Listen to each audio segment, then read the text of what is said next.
रिया सोवे दादुर सर्प पहरिया।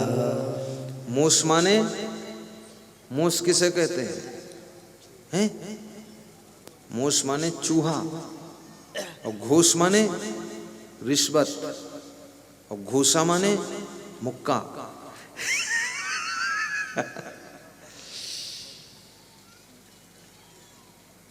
चूस, चूस माने चूसने वाली चीज, और मक्खी चूस, मक्खी चूस, और कंजूस, और मूस, और घूस, और लबलूस। लबलूस कौन होता है? जो बहुत लालची हो, लबलूस। लबरा, लबलूस, कोई चीज देखे लालची गई, लो मुंह खाई ली। लबलूस आदमी। और मक्खी चूस कौन? मक्खी चूस, एक हलवाई शक्कर का जलाव बना रहा था जलेबी बनाने के लिए, उसमें एक मक्खी गिरी, तो मक्खी को पकड़कर फेंकने जा रहा था, तो सोचा मक्खी के शरीर में जो शक्कर लग गई वो बेकार चली जाएगी, तो मक्खी का मूंड पकड़कर मुंह में धर के चूस लिया, वही मक्खी चूस। और कंजूस, कंजूस जो अच्छे काम के लिए भी 1 रुपया खर्च न करे, वो कंजूस।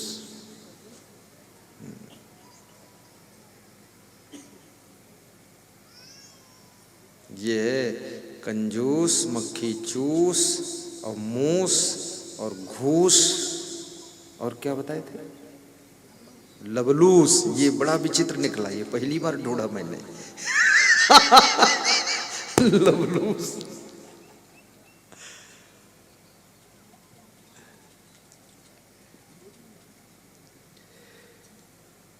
तो मूस, मूस भव नाव मंजार कड़हरिया। मंजार माने बिल्ली। हाँ, कुछ लोग है जानकार बैठा है,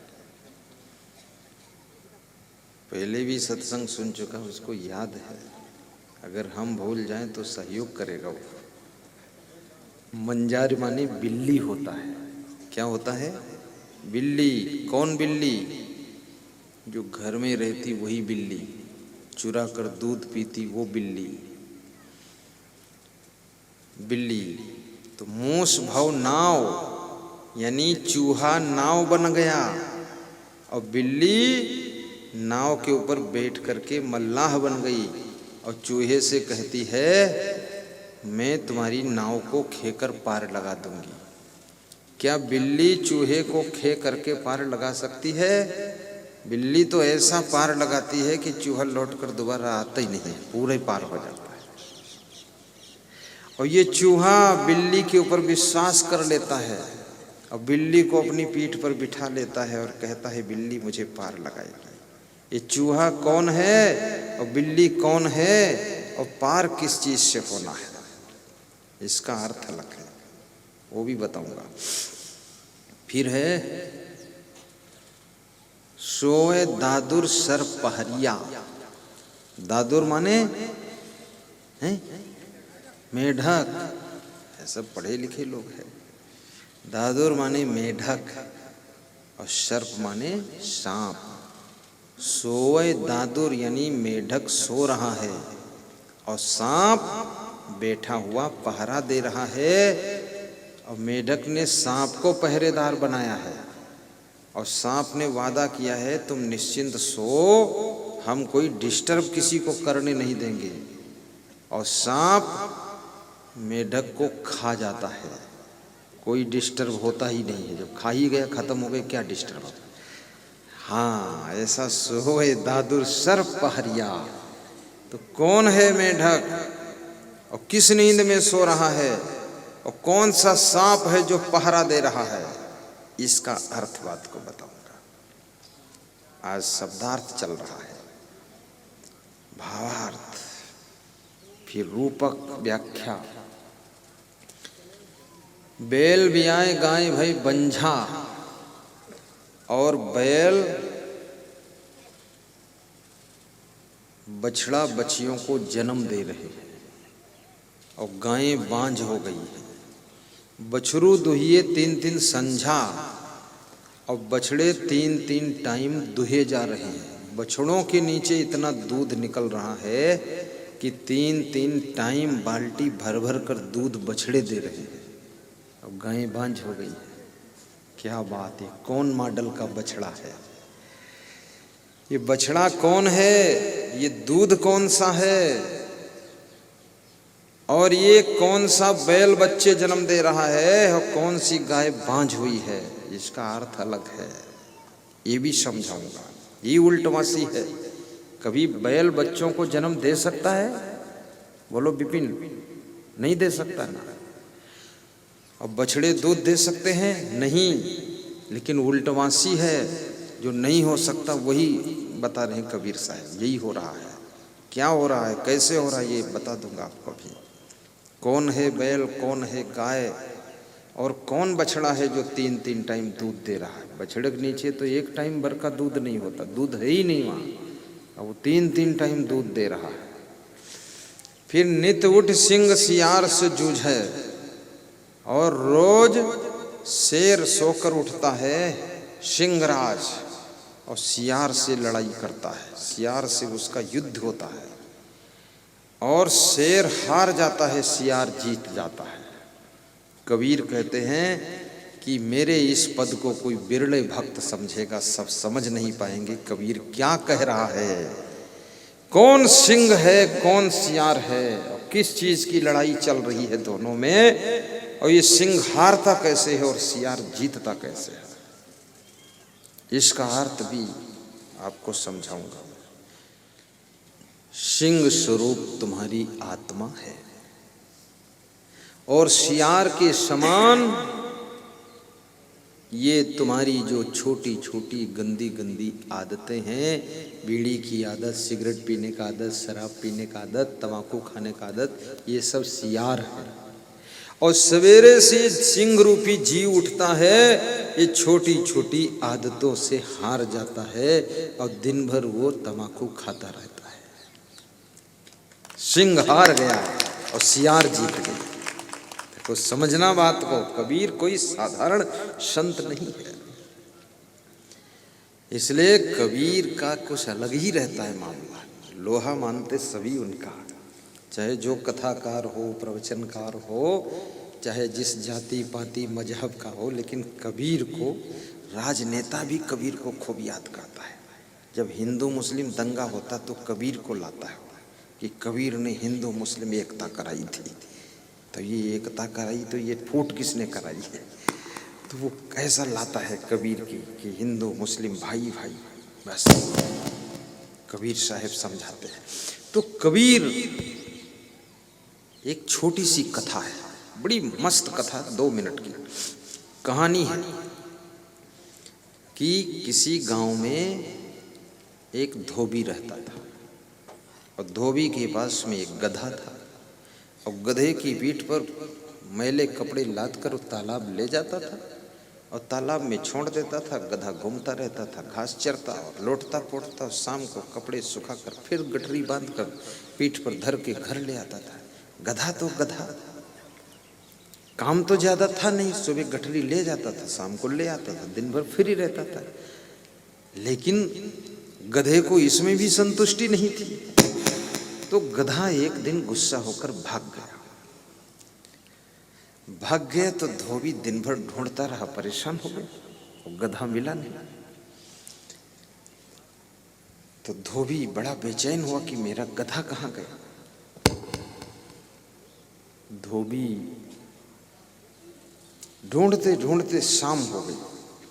इधर क्या हुआ, एक लकड़हारा जंगल में लकड़ी काट रहा था, और उसकी पत्नी भी गई थी। गरीबी का माहौल, पति पत्नी दोनों काम करते थे। तो पत्नी और पति दोनों लकड़ी काटकर गठरी बांध करके जंगल से रोज लाते थे, और बेच करके रोटी अपनी चलाते थे। सूखी लकड़ी ले आते थे। तो पत्नी ने कहा कि थोड़ा जल्दी करो पति देव, संध्या आने वाली है। तो पति ने कहा तुम भी जल्दी करो, जंगल में सिंह भी रहता है, शेर भी आ सकता है। तो पत्नी ने कहा सिंह शेर का उतना डर नहीं है, संध्या आएगी तो दिखाई ही कुछ नहीं देगा, इसलिए फटाफट लकड़ी बांधो निकलो। तो एक झाड़ी में सिंह बैठा था, शेर बैठा था।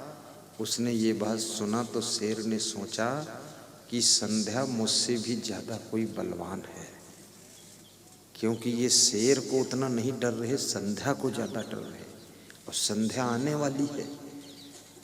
तो अपन भी सावधान हो जाओ, नहीं हमसे बलवान तो हमको ही न पीटे। तो लकड़हारा तो लकड़ी बांध कर पत्नी निकल गया। अब धोबी गधे को ढूंढते ढूंढते उसी जंगल में पहुंचा। अंधेरा था तो उसने देखा झाड़ी में कोई जानवर बैठा था। धोबी ने सोचा कि ये मेरा गधा ही बैठा है।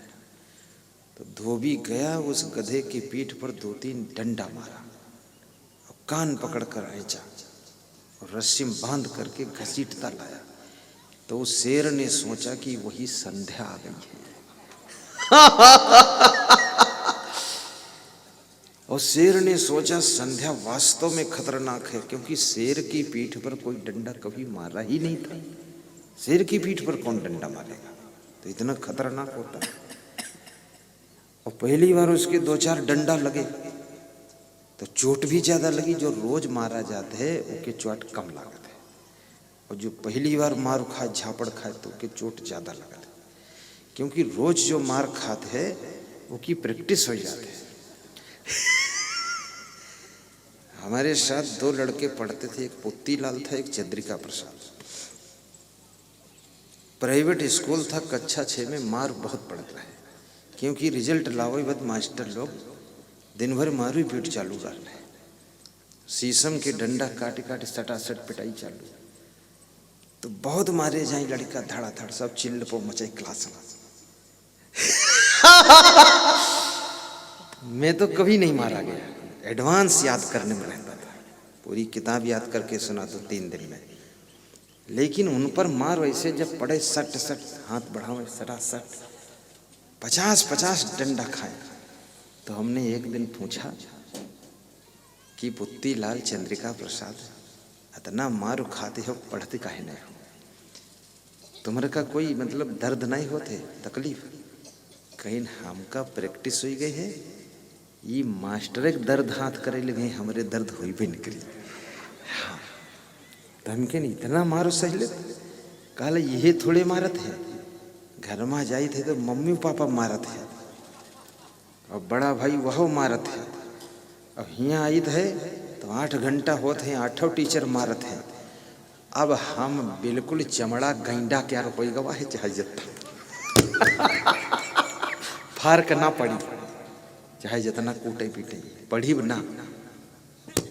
फिर मैं साधु बन गया तो वो लखीमपुर में रिक्शा चलाते हुए मिले हमको, वही पुत्तीलाल, चंद्रिका प्रसाद। तो रिक्शा खड़ा करके हमारी गाड़ी के पीछे दौड़ के आए, कहीं गुरुजी बहुत दिन बाद दर्शन हुए, 15-20 साल हुए। तो हम कहें क्या करते हो, याद हमको रहा, बोल दिया नाम उनका, पुत्तीलाल। तो बोले रिक्शा चलाई तो कहाँ खड़ा हमारा रिक्शा। तो हम कहें मारू भी बहुत खाए, पढ़े हो नहीं? कहें पढ़े हो नहीं, मारू वही खाई थे, जौन रिक्शा पर बैठे तो वह मारत। पूरी जिंदगी मारू ही खाते बीत गई। अब इतनी उनकी प्रैक्टिस है। अब जब वो सिंह को डंडा लगे 4-5, कान पकड़कर खींचा धोबी ने और रस्सी में बांध कर खींचा कि चल यहाँ छिप के बैठा। तो सिंह ने सोचा कुछ चूमू करेंगे तो और मारेगा। तो सिंह मुड़ झुकाए पीछे पीछे घसीटत चला गया। घर पे ले जा करके द्वार पर खूंटम बांध दिया उसने, और 2 डंडा और मारे पीछे। कहा चुपचाप खड़े रहना, भाग के मत जाना। सिंह ने सोचा भाई संध्या वास्तव में खतरनाक है, पहली बार परिगन फंदम मार बहुत पड़ी। सवेरा जब हुआ धोबी उठा और दरवाजा खोला, देखा वो गधे की जगह पर शेर बंधा है। तो धोबी के होश उड़ गए।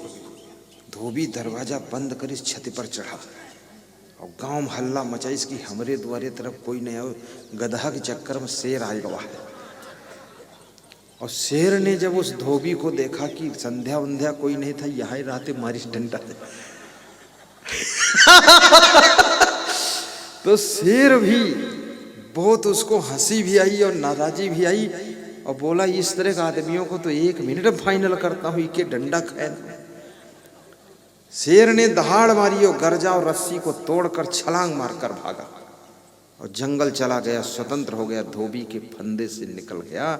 याद रखना, तुम्हारी आत्मा सिंह स्वरूप आत्मा है और ये मन रूपी धोबी है और ये संसार की आदतों के डंडे मारता रहता है। अगर तुम अपने स्वरूप को समझ जाओ कि मैं शुद्ध बुद्ध चैतन्य स्वरूप सिंह के समान ज्ञान की गर्जना करने वाला आत्मा हूं, तो तुम एक ही झटके में माया के बंधन को तोड़ करके मन रूपी धोबी के डंडे खाने से बच जाओगे और ये सियार रूपी आदतों को जीत सकोगे। ये कबीर का अर्थ है। ये शैलेंद्र जी ने आज निवेदन किया था। कहां शैलेंद्र है? ये शैलेंद्र कोई मामूली श्रोता नहीं। याद रखा, बोले हुआ अधूरा रह गया, हिया पूरा करो। और मजा ऐसा हियो अधूरा ही रहा। अब वही दूसरे गांव में ये हुआ कि पूरा करो, मुँह फिर अधूरे हुए। कल इसको पूरा करूंगा।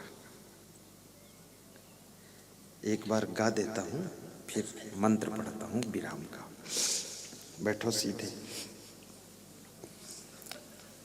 नित उठ सिंह सियार सुजूझे, कबीरा का पद जन बिरला बूझे।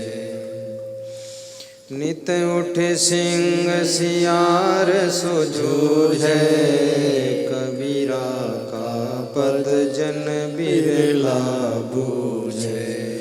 कोश करे नगर कुटवलिया, मांस फैलाए गिद्ध रखवरिया। मूस भौनाव मंजारी कड़हरिया, सोए दादुर सर्प पहरिया। बेल बियाई गाय भय बंध्या, बछरू दुहिए तिन तिन संध्या। नित उठ सिंह सियार सुजूझे, कबीरा का पद जन बिरला बूझे। बोलिए सद्गुरु भगवान की जय। जिनका स्वास्थ्य अच्छा न रहता हो, 1 घंटे सूरज की धूप का सेवन करना, सुबह 1 गिलास गर्म पानी पीना, आधा पेट भोजन करना, आधा भोजन कम कर देना। शाम को सूर्यास्त से पहले भोजन कर लेना। शाम को चावल मत खाना, दही मत खाना, मूली मत खाना, सलाद मत खाना। शाम को 1 गिलास गरम गरम दूध पी लेना और थोड़ा लैया चबा लेना। लैया होती ना, चबा सकते 1 मुट्ठी, उसमें चना थोड़ा मिला लेना, बस थोड़ा सा, सब ठीक हो जाएगा। फिर भी ना ठीक हो तो श्री च्यवन आयुर्वेद की शुद्ध पवित्र दवाएं राजस्थान के भक्त जी लाए हैं। हर मर्ज की रामबाण दवा है पूरा, वहां देख लेना, ले लेना।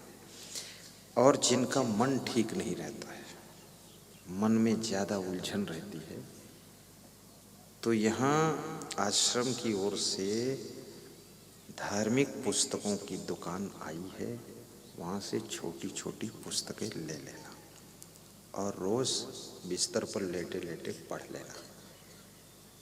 जिनको नींद नहीं आती है वो पढ़ लेना तो नींद आ जाएगी। जिनका मन अशांत रहता उनको शांति मिल जाएगी। और प्रवचन के मेमोरी कार्ड पेन ड्राइव ले लेना, तो उसको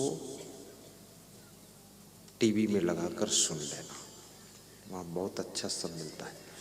पेन ले लेना, उसमें गुरु जी का जब लिखोगे तो फोटो का दर्शन करना, और गुरु जी की तस्वीर लेकर अपने घर में लगाना। तो जब कभी मन अशांत होगा तो गुरु जी का दर्शन करोगे तो गुरु जी की याद आ जाएगी, तो मन में शांति आएगी और घर में भूत प्रेत बाधा वाला नहीं रहेगी। और मुझे याद नहीं वहाँ क्या क्या है, जो है सब ले लेना, गठरी बांध लेना, रिश्तेदारों को भी बांट देना, उनका भी घर शांति से भर जाए। ठीक। और गुरु जी से गुरु मंत्र भी ले लेना आत्म कल्याण के लिए। और जो सुना है सत्संग, इसको मन में मनन करना, और टीवी में, मोबाइल, यूट्यूब में रोज सुनते रहना, और गुरु जी का सुबह शाम ध्यान भी करना। और संसार में कोई दुख आए तो भी दुखी न होना, मनोबल कम न होने देना, बस गुरु जी को याद करना, सब दुख दूर हो जाएगा। गुरुर् ब्रह्मा गुरुर् विष्णु गुरुर्देवो महेश्वरा, गुरुर् साक्षात् परब्रह्म तस्मै श्री गुरुवे नमः। और इधर कार्यालय है, उधर कार्यालय है, यहाँ पर दो चीज़ों का काम चल रहा है। कार्यालय में दो कार्य हो रहे हैं। एक तो है इलाहाबाद प्रयागराज में कुंभ मेला आने वाला है, जनवरी फरवरी में होगा। उस मेला में आपका कैंप लगेगा, तो 20,000 तीर्थयात्रियों के ठहरने का और 30,000 के भोजन भंडारे का प्रबंध होगा रोज। तो उसके लिए अन्नदान, दाल चावल गेहूँ घी शक्कर, ये सब वहाँ लिखा सकते हो। गाड़ी तुम्हारे घर पे भेजूंगा और वहाँ से उठा के ले जाएगी जब मेला का समय आएगा, तो उसका दान भी लिखा सकते हो। तुम भी थोड़ा पुण्य ले लेना। देश विदेश से लोग आएंगे, तुम्हारा थोड़ा आटा की रोटी खा लेंगे वहाँ, ये बहुत अच्छा होगा। और उज्जैन में आश्रम बन रहा है गुरु जी का, वहाँ भी कुंभ मेला होता है, तो वहाँ सब तीर्थयात्री तुम्हारे ठहरने की जगह बना रहा हूँ, तो उसमें अगर सहयोग देना चाहें तो भी इसी कार्यालय में चुपके से दे देना, और पैसे ना हो तो उधार कर देना। उधार 1 साल बाद दे देना। ये कुंभ मेला वाला बहुत दिन नहीं, ये तो 2 महीने के लिए उधार रहेगा। और वो जैन आश्रम बन रहा है, उसका 1 साल भी उधार चलेगा। नाम लिखा देना, तो हमारी हिम्मत बढ़ जाएगी कि हमारे भक्त लोग देने का संकल्प लिए हैं, तो देंगे तो भंडारा हो जाएगा, सबकी सेवा हो जाएगी। अपने घर की माताओं बहनों को 3 बार गलती हो जाए तो क्षमा करना, और उनको गाली मत देना। आज ये संकल्प ले लेना, गालियाँ मत देना। और माताएं बहनें भी कभी भी अपने पति से घर में नाराज न होना, गम खा के रह लेना। अंदर गुस्सा हो तो भी बाहर से मुस्कुराए देना कि बड़ा आनंद आएगा। ऐसे रहना, और घर को स्वर्ग बना लेना। स्वर्ग में किसी का घर नहीं बन सकता, वहाँ प्लाट नहीं मिलता है, लेकिन तुम्हारे घर में स्वर्ग तुम बना सकते हो, तो अपने घर को ही स्वर्ग बना लेना। अब घुटनों पर हाथ रखो और सत्संग विसर्जन का मंत्र बोलो। सर्वे भवन्तु सुखिनः, सर्वे सन्तु निरामयाः, सर्वे भद्राणि पश्यन्तु मा कश्चित् दुःखभाग् भवेत्। सुखी बसे संसार सब, दुखिया रहे न कोई। ऐसी मेरी भावना, पूर्ण करो प्रभु सो। शांति शांति शांति। सभी श्रोता 1 मिनट इष्ट देव के लिए ध्यान करें। रीढ़ को सीधा करें, नयन बंद करें, घुटनों पर हाथ धरें, 3 उंगलियां फैलाएं, पहली उंगली अंगूठा जोड़ लें।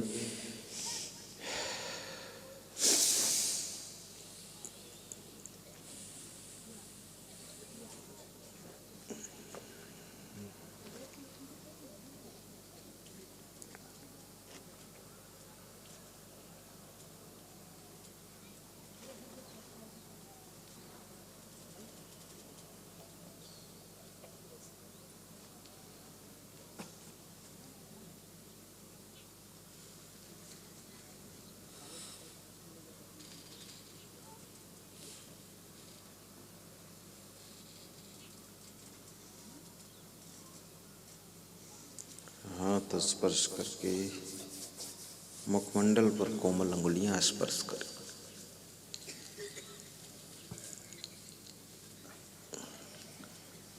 हाथ जोड़कर बोले,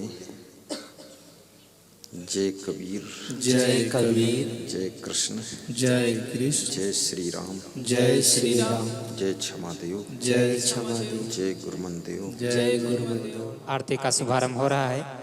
बोलिए सद्गुरुदेव की जय। दयाल साहिब आरती हो।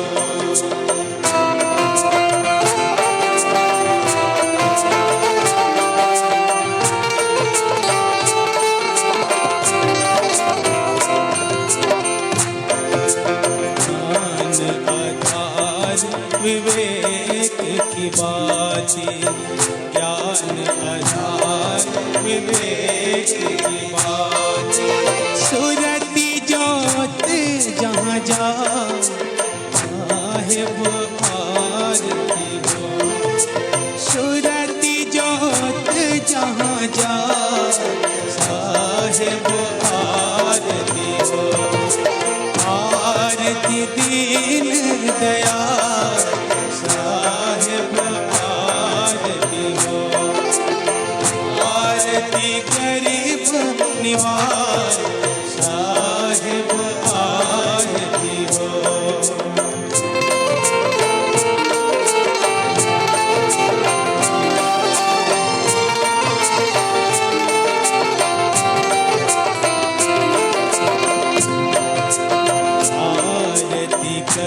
सतगुरु साहिब की आरती करो। सतगुरु साहिब की जहाँ सब संत समा साहिब आरती हो।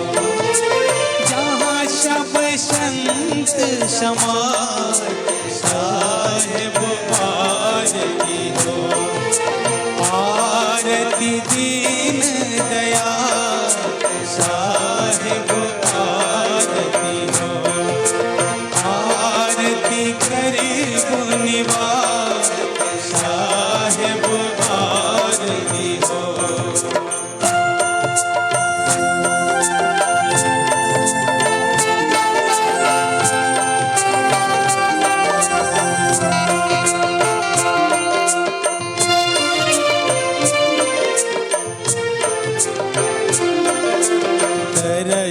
परश गुरु चरण शरण भयो। तरस परश गुरु चरण शरण टूटी गयो यम के जाल साहिब आरती। टूटी गयो यम के जाल साहिब आरती हो। आरती गरीब निवास साहिब आरती हो। आरती दीन दयाल साहिब आरती हो।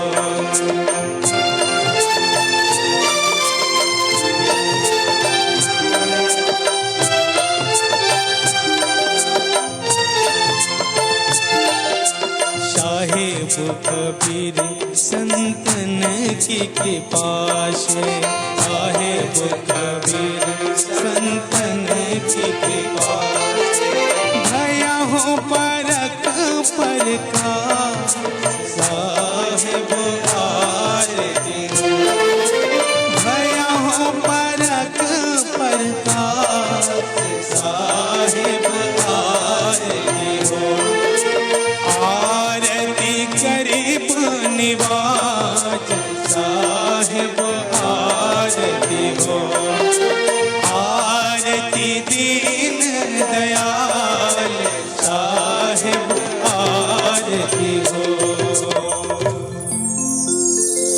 बोले सदगुरुदेव की